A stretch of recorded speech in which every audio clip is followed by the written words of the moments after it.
একটা মায়া মানুষ দাঁড়ায় চলে যেতেছে। এত রাত্রে এখানে মায়া মানুষ তো বুঝতেছি না, আবার দাঁড়ায় আছে মাছ করে। এই যে আপু, জি, আপনি একটা মেয়ে মানুষ, এত রাত্রে এখানে দাঁড়ায় আছেন? আমি এত রাতে দাঁড়ায় রয়েছি, আপনার সমস্যা কি? না আপু, ওইভাবে বলছেন কেন? সমস্যার কথা বলতেছি না, মানে একটা মেয়ে মানুষ বুঝেন না, এই যে রাত বাজে প্রায় কয়টা, এই যে 11টার সময় একটা মেয়ে মানুষ এখানে দাঁড়ায় আছে।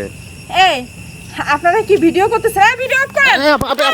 আরে আপা, রাগ করতেছেন কি আপনি? রাগ করব না তো কি শুনুন, করব? আপনারা ভিডিও অফ করেন। আপা, আগে আপনি ভিডিও অফ করেন। আপা, আপনাকে বলছি ভিডিও অফ করতে। আচ্ছা ভিডিও অফ আপনি করতেছি আমি, করেন। শুনেন ভিডিও অফ করতেছি। আপনি আপনার ভিডিও তো অফ করেন, আপনার তো মাস্ক পরা। আরে ভাই ভিডিও অফ করেন তো আপনারা। কথা শুনেন না কেন?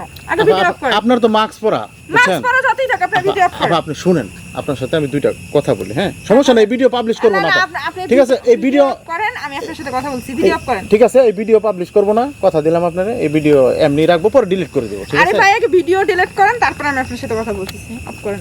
আচ্ছা ঠিক আছে আপু, বলেন। ভিডিও অফ করতেছি, ভিডিও অফ করেই কথা বলতেছি, হ্যাঁ? বলেন। আরে ভাইয়া ভিডিও অফ করছেন তো? হ্যাঁ আপা, এখন ভিডিও অফ করে কথা বলতেছি, আচ্ছা হ্যাঁ? বলেন, কি বলবেন? কি বলবো বলতে, ওই যে কথা তো একটাই আপা, এত রাত এই রাস্তার মধ্যে, রাত বাজে 11টা, একটা মেয়ে মানুষ এভাবে দাঁড়ায় আছেন, বুঝতেছি না আপনি এভাবে কেন দাঁড়ায় আছেন, কার জন্য অপেক্ষা করতেছেন? না আপনি কি বুঝেন না একটা মেয়ে মানুষ এত রাত্রে এই রাস্তায় দাঁড়ায় রয়েছে কি কারণে? না আপা, আমি বুঝি না তো। আপনি বুঝেন না? না একটু বলবেন? আপনার ওয়াইফ কি বাসায় আছে? আমার ওয়াইফের কথা এখানে আসছে কেন? আপনার ওয়াইফ যদি বাসায় না থাকে তাহলে আমার বাসায় নিতে পারেন। মানে কি? মানে আপনার ওয়াইফের কাজ করে দেবো, টাকা দেবেন।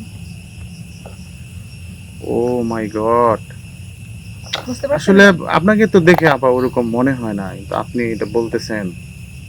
আমাকে দেখে মনে হয় না, কিন্তু না, পেটের আপনাকে- দায়ে অনেক কিছু করতে হয়। আপনি, আমি তো জীবনে এরকম শুনি নাই, দেখি নাই কোনোদিন। আমি আসলে বিশ্বাস করতে পারতেছি না, বুঝছেন? আপনি যে এত সুন্দর একটা চেহারা, আপনার বাসায় কি লোকজন নাই, কেউ নাই? আমার দুইটা বাচ্চা কাচ্চা আছে। তাই? হ্যাঁ, আমার দুইটা বাচ্চাকে অনেক কষ্ট করে খাওয়াইতে হয়, পড়াইতে হয়, চালাইতে হয়। তো আমি যদি এই কাজটা না করি, আমার বাচ্চা কাচ্চা না খেয়ে থাকবে। কি আপনার হাজবেন্ড নাই আপা? না, আমার হাজবেন্ড আমাকে ফেলাই দিয়ে চলে গেছে। ওহো, তা আপনি আপা এই রাস্তায় এইভাবে না দাঁড়িয়ে থেকে আপনি তো এই একটা চাকরি বাকরি করতে পারেন। চাকরি বাকরি করতে পারি, কিন্তু হ্যাঁ শোনেন, এই যে পতিতলায় বা এই যে রাস্তাঘাটে যারা কাজ করে তাদেরকে আপনারা মনে করেন খারাপ। আসলে তাদেরকে খারাপ মনে করাটা কিন্তু ভুল আপনাদের। তারা যদি না থাকতো তাহলে এই যে রাস্তায় ঘাটে যে পোলাপান গুলো ঘোরাফেরা করে তারা কোথায় যেত? শুধু কি নারীরাই খারাপ? ছেলেরা যদি না ধরে তাহলে কি নারীরা খারাপ হয়? না আপা, ওইটা ঠিক উভয় আছে পক্ষে আপনার কথা, দুইজনেই খারাপ। মানে আপনি তো একটা গার্মেন্টসের চাকরি নিতেন। হ্যাঁ, গার্মেন্টসের চাকরি নিতে গেলেও প্রতিটা মুহূর্তে প্রতিটা সেকেন্ডে একটা সুপারভাইজার, একটা ইনচার্জ যেভাবে গায়ে টাচ করে, যেভাবেই করে, এটাও কি পতিতলার চেয়ে কম নাকি? তো ওর চেয়ে ভালো আমি এখানে কাজ করে বাচ্চা কাচ্চা মানুষ করতেছি, এটা ভালো না? আপনার কথা আসলে আপা যুক্তি আছে। গার্মেন্টসে চাকরি করতে যান, স্বাধীনভাবে চাকরি করবেন, সেখানে যদি আপনার ঊর্ধ্বতন কর্তৃপক্ষ, ইনচার্জ, জিএম, ওরা যদি ইজ্জতের দিকে হাত বাড়ায়, তখন তো আসলে বিশ্বাসটা ভেঙে যায়। এটাই, কাজও আচ্ছা। করায়, হাতও বাড়ায়, তো এর চেয়ে এইসব কাজ করি কেউ জানতেও পারে না, বুঝতেও পারে না, বাচ্চা কাচ্চা মানুষ করা যায়, এটা ভালো না? আচ্ছা আপা, এই যে আপনি এইভাবে দাঁড়ায় থেকে এখানে, যদি আপনার কোনো ক্ষতি টতি হয়ে যায়? ক্ষতির চিন্তা যদি করতাম তাহলে তো আসতাম না, ক্ষতি হবে না। আর ক্ষতির চিন্তা করি না, উপরে একজন আছে, সে তো দেখতেছে। ধরেন আমি আপনাকে বাসায় নিয়ে গেলাম, নিয়ে যাওয়ার পরে আমি আপনার একটা ক্ষতি করে ফেললাম। একটা কথা বোধহয় আপনি জানেন না, যে আমার ক্ষতি যদি আপনি করেন, আমি ভালো না খারাপ, একটা কিন্তু হাদিসেও আছে যে একটা খারাপ মেয়ে কিন্তু বেহেশতে চলে যায়, আর একটা পাঁচ ওয়াক্ত যে নামাজ পড়ে সে কিন্তু যাইতে পারে না।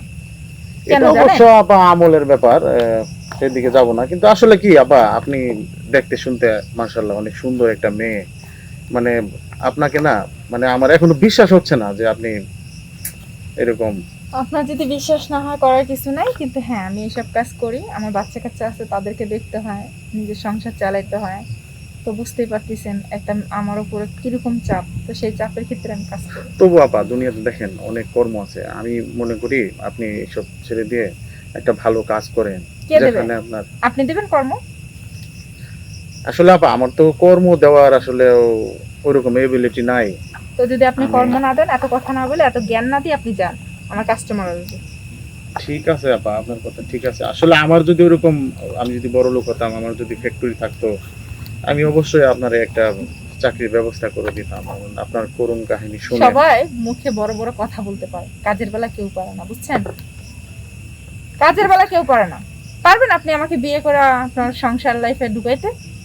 তাও পারবেন না, যে পতিতলায় দাঁড়ায় কাজ করছি। তো এত কথা মুখে বড় বড় কথা না বইলা আপনি আপনার রাস্তা মাপেন আর আমাকে টাকা ইনকাম করতে দেন, যান এখান থেকে।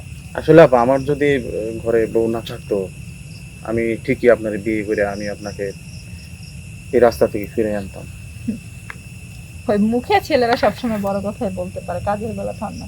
এত কথা আমি শুনতে চাই না ভাই, আপনি জানতেন। না যাচ্ছি আপা, কিন্তু আসলে আপনাকে এইভাবে একা ফেলে রেখে আমার যাইতে ইচ্ছে করতেছে না। কেন জানি খুব আপনার মায়া জন্য আপনার জন্য আমার লস হচ্ছে, আপনি বুঝেন না কেন? আপনি দাঁড়ায় রয়েছেন, একটা মানুষ ভয়ে আসতেছে না, ভাবতেছে আমি আপনাকে নিয়ে দাঁড়ায় রয়েছে, আপনি ওনার ক্ষতি করবেন। উম, আসলে কি বলবো, আপনার অনেক বড় বড় যুক্তির কাছে আসলে আমি হেরে যাচ্ছি। কিন্তু আমার মানবিক দিক থেকে আমি আসলে বলছি বা ভাবছি যে আপনি আপনি যেন এই আপনার রাস্তা মানবিক থেকে দিকে ভাবেন বা চিন্তা করেন, যাই করেন ভাইয়া, আপনার কাছে আমি ক্ষমা চাচ্ছি, আপনি দয়া করে যান। কেননা আমার এই যে ইনকামটা কম হয়ে যাচ্ছে, বুঝতেছেন না? আমার কালকে রাইট পয়লে মেয়েকে পড়াশোনা করাচ্ছি, সেখানে বেতন দিতে হবে, ছেলের দুধ কিনতে হবে। আপনি যান তো ভাই, কথা বলেন না। আচ্ছা আমি যদি আপনাকে দুধ কেনার জন্য টাকা দেই, বিনিময়ে আপনাকে আমার বাসায় যেতে হবে না।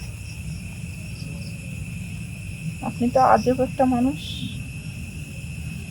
সত্যি বলতেছেন আপনি দিবেন? হ্যাঁ দিব না কেন? আচ্ছা ঠিক আমি আছে। যদি আপনার দুধ কেনার জন্য টাকা দিই, তাহলে কি আপনি অন্তত পক্ষে আজকে রাতটা এখান থেকে চলে যাবেন? হ্যাঁ, যদি আপনি দেন তাহলে আজকে রাতের জন্য চলে গেলে, আমার শরীরটা ভালো না, পুরো শরীর ব্যথা। আর বাইরের মানুষ ধরলে তো আর কম কাজ করে না, তো গেলে আমার রেস্ট হতো।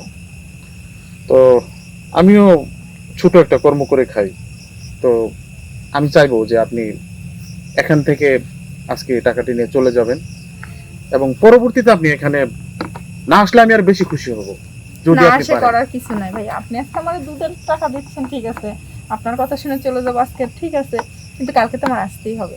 তো আপনার টাকার দরকার নেই, আপনি যাইতে না না আপা, আপনি ভাই মনে করে আমার কাছ থেকে সামান্য এই যে অল্প কয়টা টাকা আপনি। অল্প কয়টা টাকা না তো, এই যে দিছেন 500, এই যে দিছেন 500, এই 500 1000 টাকার বিনিময়ে আমার 2টা কাজ করা লাগতো, সেখানে আমি আজকে 2টা কাজ থেকে মুক্ত পেলাম। আসলে আপনি অনেক ভালো মানুষ। ভালো কিনা জানি না, যদি আল্লাহ আমার সামর্থ্য দিত, আপনাদের মতো অসহায়দের জন্য কিছু করার থাকতো, আমি আপা করতাম। তো যাই হোক, আমি খুশি হব যদি আপনি এই রাস্তায় এভাবে দাঁড়িয়ে না থেকে আপনি আপনার বাচ্চার জন্য দুধ কিনে নিয়ে বাসায় চলে যান। ঠিক আছে ভাই, আমি আজকের জন্য তাহলে আসি, কালকে আবার নাচতেই হবে, যদি আপনি এদিকটা যান দেখা হবে। ভালো আমি থাকবেন। আরো বেশি খুশি হব যদি আপনি এই কাজ থেকে ফিরে আসেন। কাজ থেকে ফিরে আসার মানে সময়ও নাই, আর ওরকমের সুযোগও নাই ভাইয়া। আচ্ছা আপু, আমি যদি চেষ্টা করি, আমি যদি এরকম হয় যে আপনার জন্য একটা কর্মের ব্যবস্থা করে দিতে পারলাম, যদি আপনি আমাকে কর্মের ব্যবস্থা করে দেন তাহলে তো আমি কর্ম করবো, কখন এই পথে আসবো। যদি এরকম হয় যে আপনাকে একটা, যেভাবেই হোক আপনাকে একটা সেলাই মেশিন কিনে দিলাম, আপনি বাসায় বসে বসে কাপড় সেলাই করলেন, তবুও তো আপনার দিনটা কেটে যাবে। হ্যাঁ, যদি এরকমটা হয় তাহলে আমি কখনোই, কিন্তু আমি তো সেলাই করতে পারি না, এটাই সমস্যা। সেটা আস্তে আস্তে শিখে নেবেন। আচ্ছা ঠিক আছে, তো ভাই আমি আজকে আসি, হ্যাঁ। ঠিক আছে আপু।